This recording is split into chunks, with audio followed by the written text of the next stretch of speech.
Hello everyone. आज हम जो हमारा नया टॉपिक स्टार्ट करेंगे उसका नाम है मैकियावेली। अभी तक हम वेस्टर्न पॉलिटिकल थिंकर्स की क्लास ले रहे हैं। वेस्टर्न पॉलिटिकल थिंकर्स में हमने प्लेटो पढ़ लिया है, हमने अरिस्टोटल पढ़ लिया है, हमने जो है सोक्रेटिस के बारे में भी जानकारी ले ली है। अब जिस विचारों को हम पढ़ेंगे जो हमारे सिलेबस में है, जिनका नाम है मैकियावेली। अब मैकियावेली कौन थे, इनके बारे में क्यों पढ़ना ज़रूरी है, इन सब के बारे में जानने से पहले अगर आपको याद हो, लिबरलिज्म की क्लास में हमने मिडिवल हिस्ट्री को डिस्कस किया था। तो मैं वापस से आपको उसी हिस्ट्री में लेके जाना चाहूँगा, मिडिवल हिस्ट्री में, क्योंकि कहीं ना कहीं इन दोनों का रिलेशन बहुत ज़्यादा है, तो हमें उसको समझना भी बहुत ज़्यादा आवश्यक है। जहाँ तक बात रही मिडिवल हिस्ट्री की, तो अगर आपको याद हो, मिडिवल हिस्ट्री में हमने देखा था कि जो यूरोप था वहाँ पर रिलीजन की डोमिनेंस बहुत ज़्यादा हो गई थी। रिलीजन की स्टेट के अंदर इंटरफेरेंस मिडिवल टाइम के अंदर बहुत ज़्यादा हो गई थी। स्टेट जो था वो लोगों को ऑर्डर्स दे रहा था, कौन कैसे फंक्शन करेगा, किसका काम क्या होगा। जो काम जनरली किसके होने चाहिए, स्टेट के या फिर राजा के, वो सारे फंक्शन स्टेट ने या रिलीजन ने या फिर पोप ने अपने हाथों में ले लिए थे। यानी कि बेसिकली रिलीजन स्टेट के फंक्शंस के अंदर मिडिवल टाइम में इंटरफेयर करना शुरू हो गया था। इसलिए उसे थ्योरी ऑफ टू स्वॉर्ड भी कहा जाता है। दो स्वॉर्ड्स हो गई थी, एक तो राजा की और एक पोप की। अल्टीमेटली जो है कौन जीतता है, राजा जीतता है। लेकिन अभी हम देख रहे हैं किसके बारे में, मिडिवल समय के बारे में। मैकियावेली कहाँ से था, वो इटली से था। इटली की कैपिटल क्या है, रोम। रोम बेसिकली क्या है, जो क्रिश्चियन रिलीजन है उसका एपिसेंटर है, क्योंकि रोम के अंदर ही जो क्रिश्चियन रिलीजन के हेड्स हैं, जो गुरु हैं, जो इनको पोप कहा जाता है, वो रोम में वेटिकन सिटी में रहते हैं।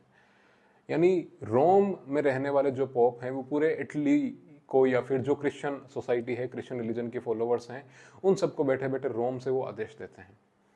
यानी हम ये समझ सकते हैं कि इटली जो एक राज्य है या इटली जो एक देश है, वहां पर जो क्रिश्चियन रिलीजन है उनकी डोमिनेंस बहुत ज्यादा है, क्योंकि इटली में ही कौन रहता है, पोप। तो अगर पोप का स्कोप दुनिया में जहां तक भी होगा, सबसे ज्यादा कहां पर होगा, इटली में, क्योंकि वो इटली में ही रहता है। तो वो अपने सारे ऑर्डर्स कहां पर जारी करेगा, कहां पर पास करेगा, इटली में पास करेगा। तो इस कारण से क्या हुआ, इटली में राजा की और पोप के बीच में अक्सर कॉन्फ्लिक्ट होता रहता था। इटली की सोसाइटी बहुत वीक हो गई थी, क्योंकि वहां पर किसी को पता नहीं था असल में अथॉरिटी कौन है, राजा अथॉरिटी है या फिर पोप अथॉरिटी कौन है। इटली बहुत वीक हो गया था। आसपास के देशों ने इटली की बहुत खिल्ली उड़ाई, बहुत मजाक उड़ाया, सब उसको बहुत कमजोर मानना सबने शुरू कर दिया, क्योंकि सबको ये लगता था कि इटली का शासन कौन चला रहा है किसी को नहीं पता। कोई सोचता है ये पोप है, कोई सोचता है राजा है। मैकियावेली का पूरा नाम था निकोलो मैकियावेली। मैकियावेली कौन था, मैकियावेली एक डिप्लोमेट था, एक जो है राजदूत या फिर एम्बेसडर जो है दूसरे देशों में, इस पद पर वो काम किया करता था। डिप्लोमेट यानी कूटनीतिज्ञ था, वो कूटनीति से काम लेता था, उसको उस प्रोफेशन में उसको रखा गया था। तो मैकियावेली फ्रांस जो देश है, फ्रांस में जो है इटली का डिप्लोमेट बनकर वहां पर रिक्रूटेड था, वहां पर जॉब कर रहा था। तो मैकियावेली जब भी फ्रांस के राजा के दरबार में जाता, तो उसको क्या कहा जाता, उसको मिस्टर निहिलियो कहा जाता। क्या कहा जाता, मिस्टर निहिलियो। निहिलियो का मतलब होता है जीरो। यानी मैकियावेली को मिस्टर जीरो कहकर उसकी खिल्ली उड़ाई जाती थी, उसका मजाक उड़ाया जाता था। अब ऐसा क्या हुआ कि फ्रांस के दरबार में, फ्रांस के जो ग्रैंड हॉल में था, उसमें मैकियावेली को मिस्टर जीरो कहा जाता था। क्या कारण था, उसका रीजन ये था कि वो सब मैकियावेली को मिस्टर जीरो जीरो इसलिए कहते थे कि वो एक ऐसे देश से आता है, इटली से, जो पूरा बिखरा हुआ है, जो पूरा टूटा हुआ है, जिसका क्या अस्तित्व है, उसका कुछ अस्तित्व नहीं है, उसमें कौन शासन चला रहा है किसी को नहीं पता। इसलिए सारे मैकियावेली को मिस्टर निहिलियो या फिर मिस्टर जीरो कहा करते थे। तो मैकियावेली ने जब as a diplomat, as a कूटनीतिज्ञ, इन सब चीज़ों के बारे में सोचा कि क्यों दुनिया में इटली की जो सेल्फ रिस्पेक्ट है वो इतनी कम हो गई है, क्यों लोग इटली को इतना कमज़ोर देश समझते हैं, इसके पीछे का कारण क्या है। जब मैकियावेली ने इसके बारे में गहन अध्ययन किया, इसके बारे में रिसर्च करी, स्टडी करी, तब मैकियावेली को पता चला कि वो इसको इतना कमज़ोर इसलिए समझते हैं क्योंकि इटली में चर्च की डोमिनेंस बहुत ज़्यादा है। इसलिए लोग चर्च को बहुत सुप्रीम मानते हैं, राजाओं को कोई कुछ समझता ही नहीं है। क्योंकि इटली के राजा का कोई सम्मान नहीं है, इटली देश में राजा का कोई सम्मान नहीं, इज्जत नहीं है, इसलिए इटली की बाहर भी कोई इज्जत नहीं है, बाहर भी कोई रिस्पेक्ट नहीं करता है। और ये एक बड़ा कारण है जिससे इटली एक कंट्री के रूप में इतना दुनिया के सामने कमजोर हो चुका है। अब मैकियावेली कूटनीतिज्ञ था, उसको अपने देश के बारे में सब सोचकर बहुत बड़ा दुख होता था, लेकिन वो साथ ही ये भी चाहता था कि वो इस परिस्थिति में बदलाव लाना चाहता है। जो सर्कमस्टांसेस इटली के अंदर है, मैकियावेली उसमें बदलाव देखना चाहता था, उसमें चेंजेस करना चाहता था। लेकिन बदलाव लाने के लिए मैकियावेली ने कहा कि हमें सबसे पहले क्या करना होगा, चर्च की ताकत को कम करना होगा, और चर्च की ताकत को कम कर राजा की ताकत को बढ़ाना होगा। लेकिन मैकियावेली ने यह देखा, उसके सामने सबसे बड़ी परेशानी ये थी कि राजा की ताकत तभी बढ़ पाएगी जब राजा ताकतवर होगा, जब किंग स्ट्रांग होगा। जब तक राजा ताकतवर नहीं होगा, राजा की ताकत नहीं बढ़ सकती। तो उसको ये लगा कि हमें एक ऐसा राजा तैयार करना होगा, एक ऐसा राजा बनाना होगा जो चर्च की ताकत को कम करे, और जो इटली की खोई हुई ग्लोरी है उस ग्लोरी को वापस लेके आना, उस ताकत को वापस लेके आना है, और दुनिया के सामने इटली को एक बहुत स्ट्रांग देश के रूप में प्रेजेंट करना है, बहुत स्ट्रांग देश बनाना है। उसके लिए हमें सबसे पहले क्या बनाना होगा, एक मजबूत राजा। लेकिन राजा के जीवन की शुरुआत कहां से होती है, एक राजकुमार के तौर पे, एक प्रिंस के रूप में। प्रिंस ही आगे जाकर क्या बनता है, राजा। तो प्रिंस को जैसी ट्रेनिंग मिलती है, प्रिंस को जैसे ग्रूम किया जाता है, जैसे कि वातावरण में वो रहता है, जैसे आसपास के परिवेश एनवायरनमेंट में वो रहता है, वैसा ही आगे जाकर वो बनता है। तो उसने कहा कि हमें एक प्रिंस की बचपन से उसकी ट्रेनिंग करनी होगी, उसको इस तरीके से हमें प्रिपेयर करना होगा कि वो आगे जाकर एक मजबूत राजा बने। तो एक डिप्लोमेट के रूप में मैकियावेली ने किताब लिखी, जिस किताब के अंदर उसने एक प्रिंस को, जो आगे जाकर राजा बनेगा, उसको कुछ एडवाइस दी, कुछ सलाह दी कि जो भी व्यक्ति राजा बनना चाहता है, वो एक प्रिंस है, उसको इन एडवाइस को फॉलो करना चाहिए और इनके अनुसार ही चलना चाहिए। तब कहीं जाकर वो फ्यूचर में एक स्ट्रॉन्ग राजा बन पाएगा, और एक स्ट्रॉन्ग राजा एक स्ट्रॉन्ग कंट्री का निर्माण कर पाता है, स्ट्रॉन्ग कंट्री को बना पाता है। तो मैकियावेली ने जो बुक लिखी जिसमें उसने प्रिंस को एडवाइस दी, उस बुक का नाम क्या था, द प्रिंस। तो जो द प्रिंस किताब है, उस किताब में मैकियावेली ने प्रिंस के लिए कुछ सलाहें दी है, कुछ एडवाइसेस दी है। जो प्रिंस राजा बनने के बाद उन सलाहों पर उसे काम करना है, इसलिए पहले वो इन सलाहों को समझ सके, सीख सके और उनकी प्रॉपर ट्रेनिंग ले सके। तो बेसिकली मैकियावेली के जो आइडियाज है वो एक किताब में लिखे गए हैं। उस किताब का नाम है द प्रिंस। हम द प्रिंस में मैकियावेली के क्या आइडियाज हैं, उसने एक प्रिंस को किन सलाहों पर चलने की बातें कही है, वो हम डिस्कस करेंगे। मैकियावेली की जो बुक है द प्रिंस, उसको समझने से पहले हम कुछ बात जानना चाहेंगे कि मैकियावेली ने जो ये किताब लिखी है, ये किताब स्टेट क्राफ्ट के ऊपर लिखी है। किसके ऊपर लिखी है, state craft. State craft basically क्या है कि कोई भी स्टेट को कैसे चलाना चाहिए, कोई भी स्टेट कैसे चलना चाहिए, उसके बारे में है। स्टेट को चला कौन रहा है, प्रिंस चला रहा है। इसलिए मैकियावेली जब प्रिंस को सलाह दे रहा है तो वो बेसिकली स्टेट क्राफ्ट की सलाह दे रहा है कि स्टेट कैसे चलाना चाहिए। मैकियावेली की जो फर्स्ट एडवाइस है प्रिंस को, वो कौन सी एडवाइस है, पॉलिटिकल एडवाइस, राजनीतिक सलाह, जो पहली उसकी एडवाइस है। उसमें मैकियावेली ने प्रिंस से क्या कहा है, मैकियावेली ने ये कहा है कि प्रिंस जो है उसको पॉलिटिक्स को जैसा देखना चाहिए जैसी वो है। Prince should see politics as it is rather than as prince thinks it is. Machiavelli ने जो प्रिंस को फर्स्ट एडवाइस दी, वो फर्स्ट एडवाइस क्या है, पॉलिटिकल एडवाइस, यानी राजनीतिक सलाह। पॉलिटिकल एडवाइस में प्रिंस ने ये कहा है कि मैकियावेली ने प्रिंस को ये कहा है कि prince should see politics as it is rather than as prince thinks it is. सादा मतलब ये है कि जो प्रिंस है वो राजनीति को जैसी वो है वैसी देखे, ना कि जैसी वो समझता है। हो सकता है उसके लिए राजनीति एक रिलीजन हो, धर्म हो, उसके लिए राजनीति एक एथिक्स हो, मॉरलिटी हो, लेकिन क्या राजनीति वाकई में वैसी है? अगर राजनीति वाकई में वैसी नहीं है तो प्रिंस को भी राजनीति को वैसा नहीं देखना चाहिए। हो सकता है आप ये माने कि सामने वाला इंसान बहुत अच्छा है, लेकिन क्या वाकई में वो अच्छा है? हो सकता है वो एक बहुत ही बुरा इंसान है, लेकिन आप अपने मन में मान बैठे नहीं वो बहुत अच्छा इंसान है। क्या वो आपके साथ अच्छा करेगा? बिल्कुल अच्छा नहीं करेगा, वो आपके साथ बुरा ही करेगा। जो व्यक्ति जैसा है वो आपके साथ वैसा ही व्यवहार करेगा। तो मैकियावेली ने प्रिंस को यह सलाह दी है कि प्रिंस को राजनीति को जैसी वो है वैसे देखना चाहिए। Prince should see politics as it is and prince should not see politics as he thinks it is, like that. Machiavelli ने रियलिज्म का एक बहुत अच्छा उदाहरण दिया है यहाँ पर, यथार्थवाद का। मैकियावेली ने रियल पॉलिटिक्स की भी शुरुआत करी है। उसने पॉलिटिक्स के अंदर रियलिज्म को इंट्रोड्यूस किया है। उसने पॉलिटिक्स से आइडियलिज्म को खत्म कर दिया। आप याद करिए, प्लेटो, अरिस्टोटल, ये सब राजनीति के अंदर आदर्शवाद को लेके आ गए थे, आइडियलिज्म को लेके आ गए थे। मैकियावेली ने क्या कहा था, राजा को फिलोसोफर होना चाहिए। लेकिन प्रिंस ये कह रहा है राजा को फिलोसोफर नहीं होना चाहिए, राजा को रियलिस्ट होना चाहिए, यथार्थवादी। दुनिया जैसी है वो दुनिया को वैसा ही देखे। ऐसा नहीं कि उसने अपने मन में कोई दुनिया बना रखी है, उसने आइडियाज में कोई दुनिया बना रखी है और उन आइडिया के ऊपर जीता रहे। मैकियावेली ने प्रिंस को क्लियरली सलाह दी है, prince should not live in the world of ideas. Prince को आइडिया के संसार में, आदर्शों के समाज में नहीं जीना है, उस दुनिया में नहीं जीना है। प्रिंस को रियल जो दुनिया है उसमें जीना है। और रियल दुनिया में पॉलिटिक्स ना तो रिलीजन है, वो ना ही एथिक्स है, वो पॉलिटिक्स है। तो पॉलिटिक्स को सिर्फ पॉलिटिक्स के रूप में देखिए, उसको वैसा ही समझे। अब रियल पॉलिटिक्स में क्या होगा? मैकियावेली ने कहा रियल पॉलिटिक्स में जिन लोगों से आप इंटरेक्ट कर रहे हैं, जो लोग आपसे डेली मिल रहे हैं, क्या वो अच्छे लोग हैं? नहीं, वो अच्छे लोग नहीं है। तो अगर आप उनको अच्छे लोग मान के बैठे हैं तो उससे प्रिंस खुद का नुकसान नहीं करेगा, वो राज्य का नुकसान करेगा, वो स्टेट का नुकसान करेगा। क्योंकि प्रिंस केवल खुद के लिए जिम्मेदार नहीं है, प्रिंस पूरे स्टेट के लिए जिम्मेदार है, क्योंकि वो पूरे स्टेट का प्रिंस है। उसका हर एक डिसीजन पूरे स्टेट को इम्पेक्ट करता है। अगर प्रिंस सामने वाले देश को या सामने वाले इंसान को एक बहुत अच्छा इंसान मान के बैठा है और वो उनकी असलियत को नहीं देख पा रहा है और वो कोई गलत निर्णय ले लेता है, तो प्रिंस इससे केवल अपना नुकसान नहीं करेगा, अपने पूरे स्टेट का नुकसान करेगा। इसलिए प्रिंस को राजनीति जैसी है वैसे ही उसको देखना है, ना कि अपने लिए बल्कि अपने पूरे स्टेट के लिए, ताकि वो ऐसा कोई निर्णय ना ले, ऐसा कोई डिसीजन ना ले, ऐसे कोई इंसान पर भरोसा ना करे जो उससे उसके स्टेट को परेशानी में डाल सके, उसका नुकसान किसी ना किसी रूप में कर सके।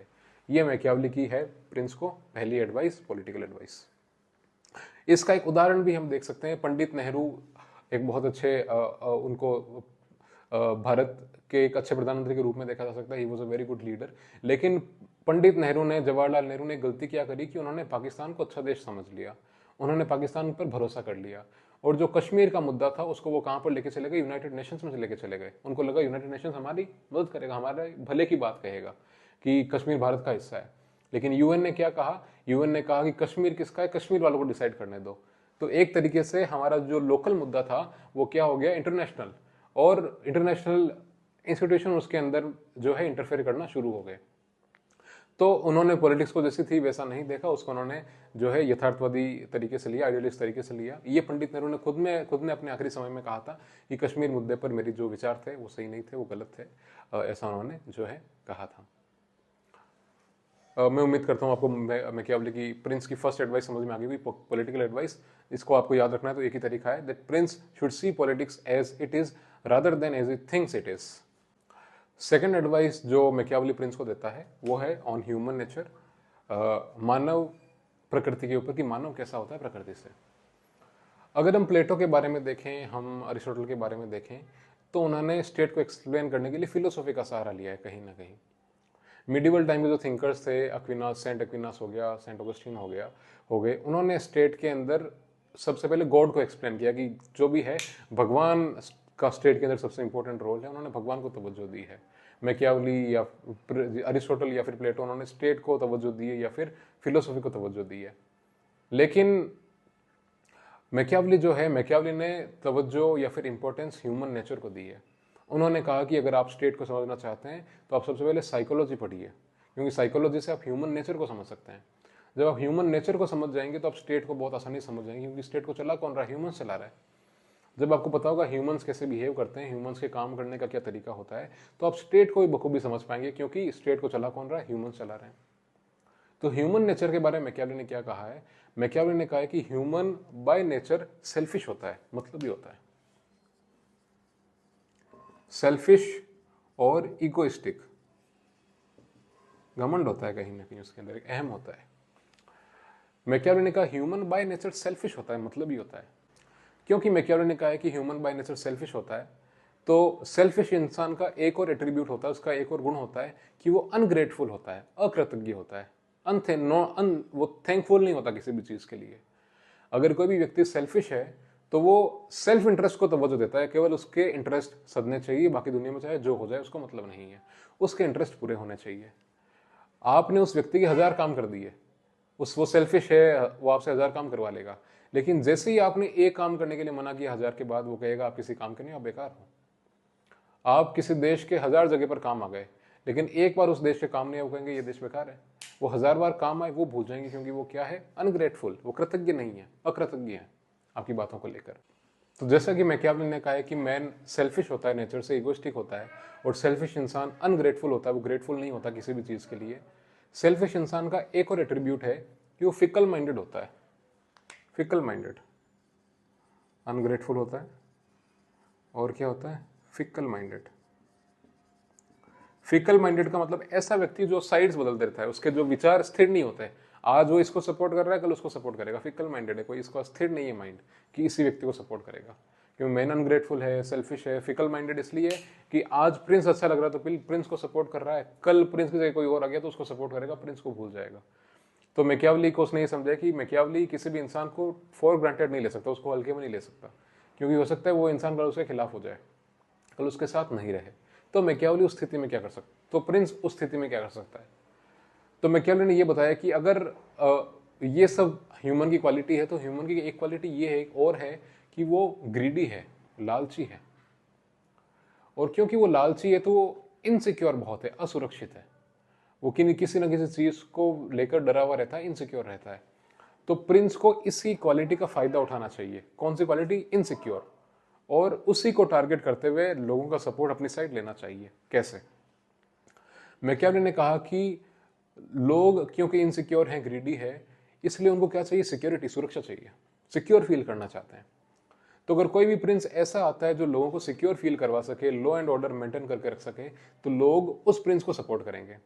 तो प्रिंस का पहला काम क्या है, प्रिंस का काम ये कि वो लॉ एंड ऑर्डर को मेंटेन करके रखे, सुरक्षित लोगों को फील हो। अगर वो सेफ फील करेंगे तो वो अपने आप किसको सपोर्ट करेंगे, प्रिंस को सपोर्ट करेंगे। सेकंड ये है, क्योंकि मैन ग्रीडी है तो उनको अपनी प्रॉपर्टी से बहुत प्यार है, संपत्ति से बहुत प्यार है, जमीन से बहुत प्यार है। तो मैकियावेली ने यह कहा है कि प्रिंस को ये इंश्योर करना चाहिए कि वो किसी भी इंसान की प्रॉपर्टी को छीने ना, जबरदस्ती ना छीने उससे। अगर उसने किसी भी इंसान की प्रॉपर्टी को छीनने की कोशिश करी तो प्रिंस के खिलाफ हो जाएंगे। बल्कि प्रिंस को यह करना चाहिए कि वो लोगों की प्रॉपर्टी को सिक्योर करके रखे, सेफ करके रखे, ताकि लोग सब किसको सपोर्ट करें, प्रिंस को सपोर्ट करें। साथ ही मैकियावेली ने प्रिंस को एक और एडवाइस दी इसके साथ साथ ही कि मैन प्रॉपर्टी से बहुत प्यार करता है, सुरक्षित रहना चाहता है, इनसिक्योर होता है, उसको अपनी जो वुमन होती है, उसकी जो लेडी होती है, उसको उससे बहुत प्यार होता है। अगर कोई भी उसकी लेडी को टच करता है, उसकी तरफ देखना चाहता है या उसको हत्याना चाहता है, तो वो इंसान उसके लिए लड़ जाएगा, कुछ भी कर जाएगा। तो प्रिंस को इंश्योर करना है कि किसी भी इंसान की लेडी के ऊपर कोई नजर ना डाल पाए, उनको ना ले पाए, उनकी लेडीज को सुरक्षित फील हो कोई, क्योंकि एक आदमी अपनी महिला को लेकर बहुत ज्यादा पॉजेसिव होता है अकॉर्डिंग टू मैकियावेली। तो क्योंकि वो इतना पॉजेसिव अपनी वुमन को लेकर, तो उसको इंश्योर करना है कि उसकी वुमन उसके साथ रहे, कोई और जो है उसके ऊपर गलत नजर ना डाले, या ना प्रिंस उसकी तरफ गलत नजर डाले या उसको लेने की कोशिश करे।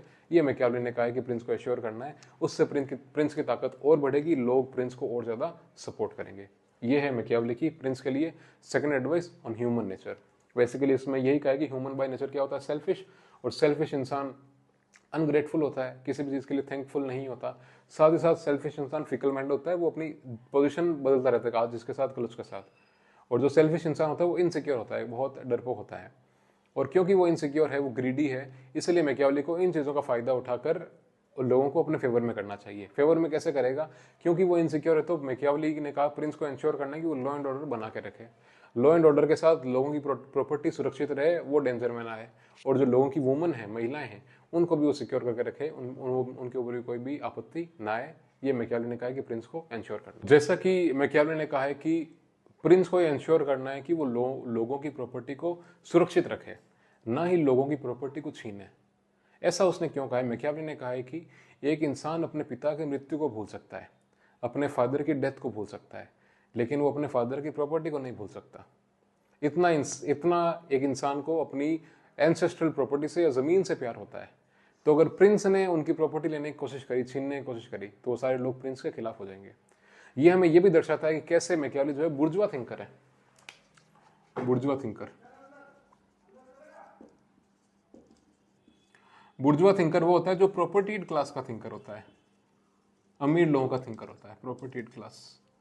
संपत्ति किसके पास होती है, अमीर अमीर लोगों के पास में। तो अमीर लोग तो चाहेंगे कोई संपत्ति छीने ना, गरीब के पास तो कुछ है ही नहीं। अमीर व्यक्ति तो ये चाहेगा कि हमारी संपत्ति कोई ना छीने, और क्योंकि अमीर व्यक्ति ये चाहता है कि हमारी संपत्ति कोई ना छीने, तो वो ये कहेंगे अगर जो हमारी संपत्ति छीनता है वो अच्छा राजा नहीं हो सकता। इसलिए मैकियावेली किसकी बात कर रहा है, किसके हक की बात कर रहा है, अमीर लोगों के हक की बात कर रहा है कि प्रिंस को संपत्ति नहीं छीननी चाहिए। इसलिए मैकियावेली को बुर्जुआ थिंकर कहा जाता है, क्योंकि वो अमीर लोगों के इंटरेस्ट की बात कर रहा है।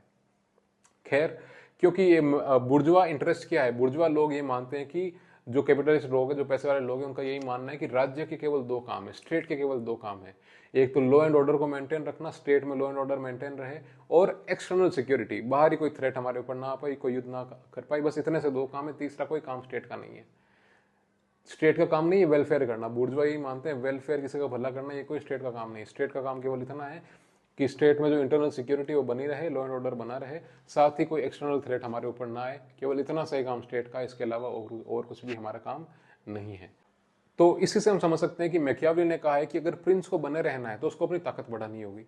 और प्रिंस अपनी ताकत कैसे बढ़ा सकता है? प्रिंस अपनी ताकत लोगों की वीकनेस को समझ करके बढ़ा सकता है।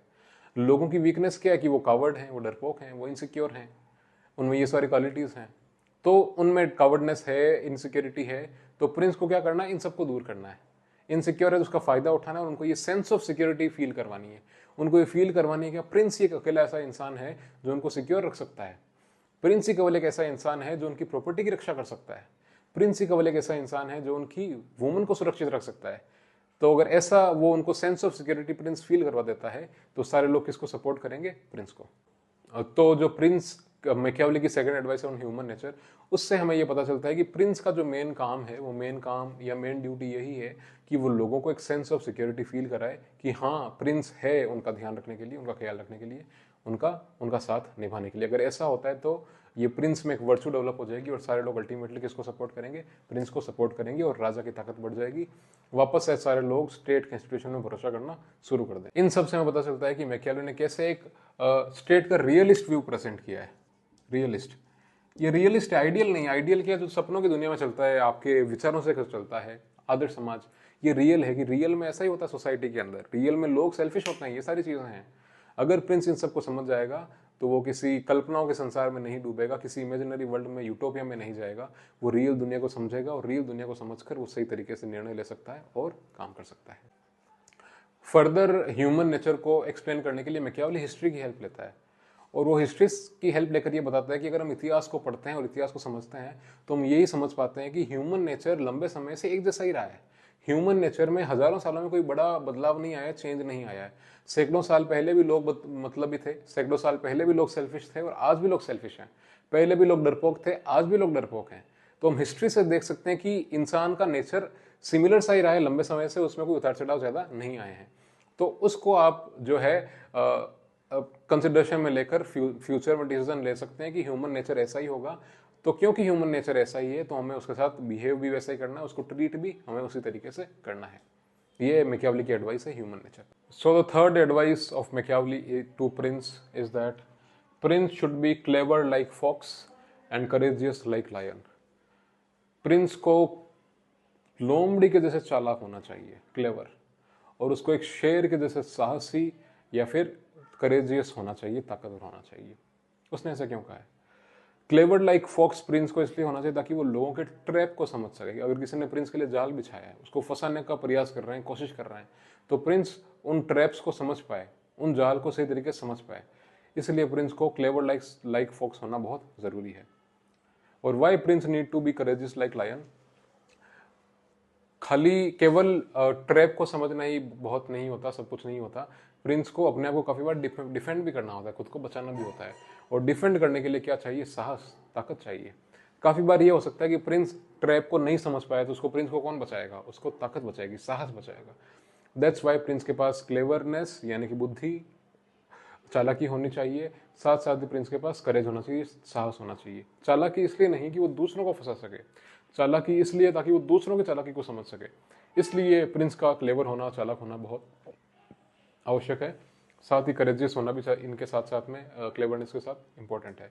अगर हम ढंग से देखें तो क्लेवर का मतलब क्या होता है? रीजन, बुद्धि, और करेज तो करेज है ही है। प्लेटो भी क्या कहते हैं? राजा में क्या होना चाहिए? करेज। अरिस्टोटल ने भी कहा है मास्टर के अंदर करेज, और मास्टर की क्वालिटीज क्या होगी? रीजन और करेज। यानी मैकियावेली ने भी इस ट्रेडिशन को कंटिन्यू करा है, जो पुराने समय से लोग मानते हुए आए हैं कि जो राजा होता है उसमें रीजन होता है, बुद्धि, और साथ साथ में राजा में क्या होता है? करेज, साहस।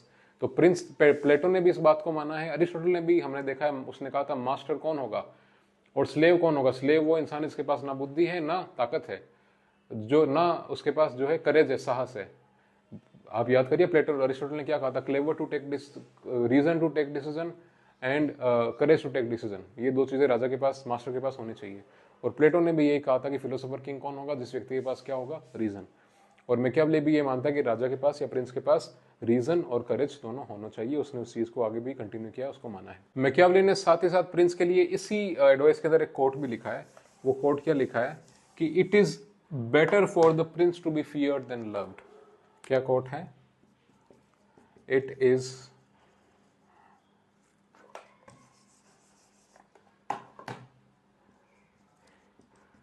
Better for the prince to be feared than loved। कि जो राजा है, प्रिंस है, उसके लिए जरूरी क्या है कि लोग उससे डरे, ना कि उससे प्यार करें। अगर लोग उससे डरते हैं तो बहुत है, प्यार करने की कोई जरूरत नहीं है, डर ज्यादा जरूरी है। क्योंकि मैकियावेली का ये मानना है कि लोग प्यार अपनी इच्छा से करते हैं, लेकिन डरते सामने वाले की इच्छा से। अगर सामने वाला चाहेगा मुझसे डरेंगे तो लोग डरेंगे, लेकिन प्यार आपकी इच्छा से नहीं करते। इसलिए it is preferred that people fear you rather than people love you, according to Machiavelli. साथ ही साथ उसने ये कहा है कि it is better for the prince to be feared than to be loved, क्योंकि लोग उससे फियर करेंगे ज्यादा अच्छा रहेगा, प्यार ना करें। ये समझाने के लिए मैकियावेली ने कहा है कि politics is a game of power, शक्ति का खेल है, इसमें आपको पावर मैनेज करनी होती है। तो पावर मैनेज करने के लिए मैकियावेली ने कहा है कि पावर दो टाइप की होती है। एक तो होती है द पावर ऑफ अट्रैक्शन, जिसको प्यार लव कहा जाता है। दूसरा पावर ऑफ कोर्सन, जिसको फोर्स कहा जाता है। मैकियावेली ने कहा है कि it is always better for the king to use the power of coercion, force को यूज करे, वो जरूरी है। लेकिन इससे हम लव की जो है उसकी इंपॉर्टेंस को डिनाई नहीं करते। मैकियावेली ने कहा है कि लव की इंपॉर्टेंस भी है। लव को उसने कहा है सॉफ्ट पावर, ये सॉफ्ट पावर है। और दूसरी वाली क्या है, फोर्स क्या है, hard power, that is hard power.